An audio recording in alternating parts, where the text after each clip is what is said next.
guys, ඉතින් කොහොමද ඔයාලට මං හිතනවා ඔයාලා සතුටින් පරිස්සමින් ඇති කියලා. මගේ YouTube channel එකට ඔයාලව ආදරයෙන් සාදරයෙන් පිළිගන්නවා. ඒ වගේම මගේ YouTube channel එක subscribe කරන්න කියලාත් ඔයාලගෙන් මං ආදරයෙන් ඉල්ලනවා. ඉතින් මං වෙනදා වගේම day vlog එකක් තමයි අදත් ගෙනාවේ. එහෙනම් අපි බලමු අද මොකද කරේ කියලා. හැමදාම වගේ ළමයි ඉතින් සුබුරුදු පරිදි වෙනසක් නැහැ. ඉතින් මුදුලේ අතු ගාලා ඒ වැඩ ටික කරන්න ඕනේ ඉස්සෙල්ලාම දෙන්න. ඊට පස්සේ මගේ කෝමාරිකා පැල වගේක් තිබුණා.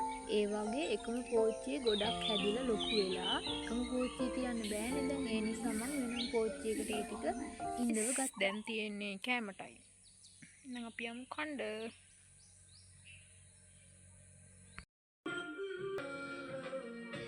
ඉතින් ළමයි ඔය තියෙන්නේ මගේ උදේ කෑම එක.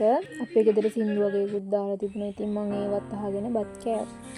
දැන් වෙලාව ඇවිල්ලා 11:00යි. හරිම කම්මැලි. මම හිතුවා ඉම්බ්‍රෙල්ලා තියෙන අච්චාරයක්ද බලන්න. ළමයි මේ විදිහට ඔයාලත් ඇම්බ්‍රෙල්ලා අච්චාරුවක් හදනවා නම් මුලින්ම ඇම්බ්‍රෙල් ටික සෝද ගන්න. ඊට පස්සේ සෝදගෙන ওই විදිහට පොතු ටික අයින් කරගන්න. ඊට පස්සේ අර ඇම්බ්‍රෙල්ලා ටික ආයෙමත් සෝදලා වංගෙඩියට දාලා මේක මෙහෙම හොඳට කොටා ගන්න ඕනේ. ඔය තියෙන්නේ ওই ගාන වගේ වෙනකන් හොඳට කොටලා එකට මිරිස් කුඩු, ලුණු කුඩු, සීනි, ගම්මිරිස් කුඩු දාලා ආයෙමත් හොඳට කොටා ගන්න ඕනේ. ඔයාලා සැර කනවා නම් සැරට දාගන්න. මම සැර කන්නේ නැති නිසා වැඩි දාගත්තේ නැහැ. හැබැයි ඒත් මට ඒ අච්චාරුවට චුට්ටක් දැම්ම සැර වැඩි වුණා. ඉතින් ඔය තියෙන මගේ අච්චාරුව අපි බලමු කොහොමද කියලා. ඇත්තටම හැදුවා වගේ හොඳයි. අවුලක් නැහැ. නමුත් මට සැර ගොඩක් වැඩි වුණා.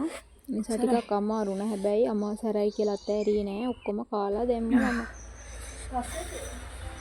ඉතින් අදට මගේ වීඩියෝ එක මම මෙතනින් නතර කරනවා. ඒ වගේම මගේ YouTube channel එක subscribe කරන්න කියලාත් ඔයාලගෙන් මම ආදරෙන් ඉල්ලනවා. ඔයාලා හැමෝටම සුබ දවසක්.